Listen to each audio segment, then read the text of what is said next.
कानी बहू। लाल जी के बेटे राघव की शादी की बात जगह जगह चल रही थी, लेकिन किशोरी लाल जी को कोई लड़की पसंद ही नहीं आती थी।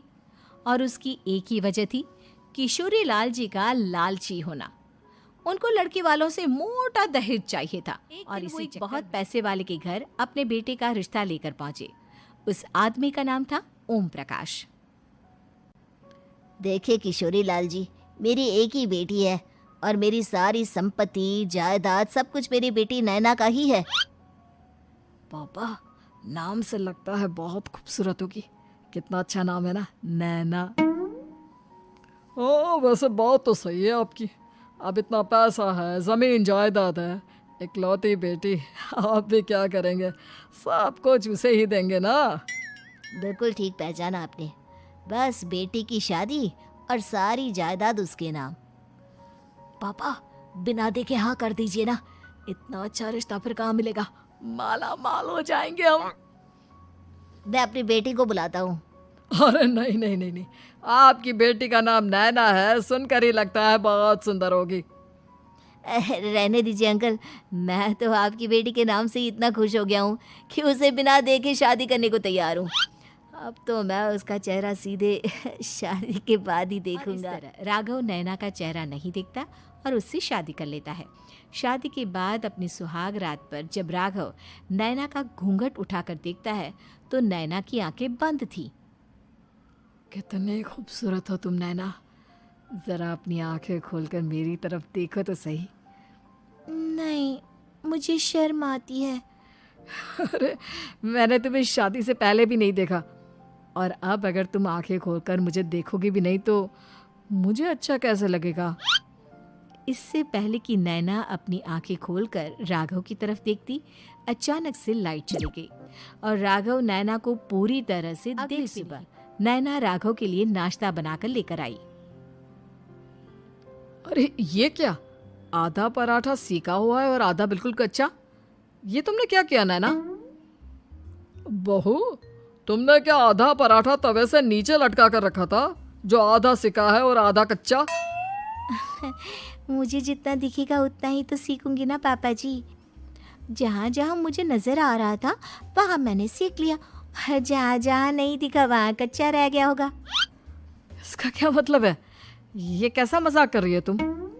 अरे बहू, तुमने इतना लंबा घूंघट क्यों लगाया हुआ है? देखो, हमारे घर में बहुओं को बेटी की तरह रखा जाता है और फिर तुम तो इतना सारा माल लेकर आई हो। देखो, ये घूंघट डालकर रखने की कोई ज़रूरत नहीं है। हाँ नैना, पापा जी ठीक कह रहे हैं, तुम तो आराम से रहो, अपना ही घर समझो। नैना अचानक से अपना घूंघट उठा लेती है।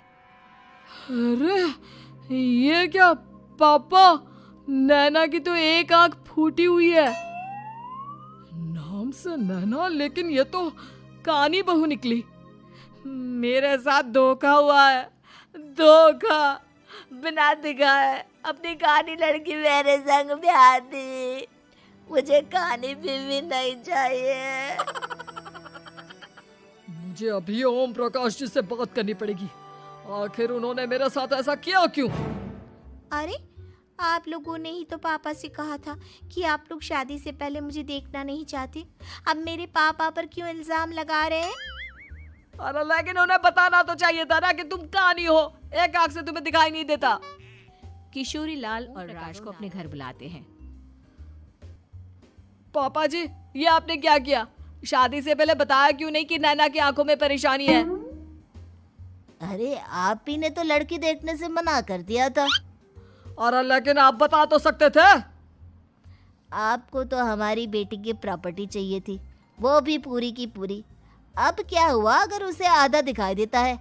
प्रॉपर्टी तो आपको पूरी मिल गई ना। अरे ये क्या बात हुई? मेरी शादी प्रॉपर्टी से नहीं, आपकी बेटी से हुई है। अब ये तो पहले सोचना चाहिए था, तब तो मेरी प्रॉपर्टी देखकर तुम्हारी जुबान लप लपा रही थी। लेकिन मैं कानी लड़की को अपनी बीवी बनाकर नहीं रख सकता। पापा, कुछ करिए ना आप। हाँ, करता हूँ। देखिए ओम प्रकाश जी, आप हमारे साथ ऐसा नहीं कर सकते। और तुम देखो, अगर तुमने मेरी बेटी से शादी तोड़ी ना, तो जो भी प्रॉपर्टी मैंने तुम्हें दी है वो तो पूरी की पूरी वापस ले ही लूंगा और आधी प्रॉपर्टी तुम्हारी भी लूंगा। अरे मेरी आधी प्रॉपर्टी भला क्यों लेंगे आप? इसलिए क्योंकि मेरी बेटी को आधा नजर आता है और उसकी नजर अभी तक तुम्हारी आधी जायदाद पर ही पड़ी है। अब तुम उसे घर से निकालोगे तो कुछ तो लेकर जाएगी ना। और अगर हम आपकी बेटी को अपने घर की बहू बना कर रखे तो? तो तुम्हारी पूरी प्रॉपर्टी तुम्हारी ही रहेगी और जो मैंने तुम्हें दिया है ना उसमें से बस मैं आधा लेकर जाऊंगा। अरे लेकिन अब आप अपनी दी हुई प्रॉपर्टी में से आधी वापस क्यों लेकर जाएंगे? अगर मैं आपकी बेटी को अपनी पत्नी बनाकर रखने को तैयार हूं तो? इसलिए ताकि भविष्य में अगर तुम मेरी बेटी को धोखा दो तो उसके पास कुछ तो रहे जो पति का हो। वैसे मेरे पास तो बहुत कुछ है, लेकिन अपने पति की कोई निशानी तो उसके पास होनी चाहिए ना। अब अगर तुमने मेरी बेटी को कानी कहा तो तुम्हें प्रॉपर्टी भी कानी ही मिलेगी, पूरी नहीं। जमाए राजा। किशोरी लाल और राघव समझ चुके थे कि वो बुरी तरह फंस चुके हैं और अब उनके पास वहां से निकलने का कोई चारा नहीं है। अब समझ में आया ना, लालच बुरी बला होती है।